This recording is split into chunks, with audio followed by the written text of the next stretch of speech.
আসসালামু আলাইকুম রহমতুল্লাহি ওবারাকাতুহু। আজকের আলোচনা, একতার কোনো বিকল্প নাই। ইমামুল আম্বিয়া রসুল পাক সাল্লাল্লাহু তাআলা আলাইহি ওয়াসাল্লাম বলেছেন, প্রত্যেকটা মুসলমান ভাই ভাই।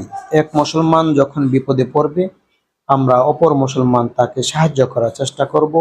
এটা হচ্ছে আমাদের ইমানি দায়িত্ব। কেননা রসুল পাক সাল্লাল্লাহু তাআলা আলাইহি ওয়াসাল্লাম বলেছেন যে মোমেনগণ হচ্ছেন একই বডির অন্তর্ভুক্ত।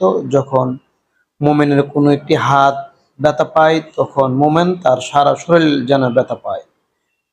এই হাদিসের আলোকে আমরা যে জিনিসটি বুঝতে পারলাম, একতার কোনো বিকল্প নাই। আজকে পৃথিবীতে আমরা মুসলমান নির্যাতিত, অপমানিত হচ্ছি। আমরা যদি সমস্ত মুসলমান একত্রিত হতে পারতাম, এক ছাউনিতে ইসলামের এক আলোর ছায়াতলে থাকতে পারতাম, তাহলে আজকে আমাদের এই কঠিন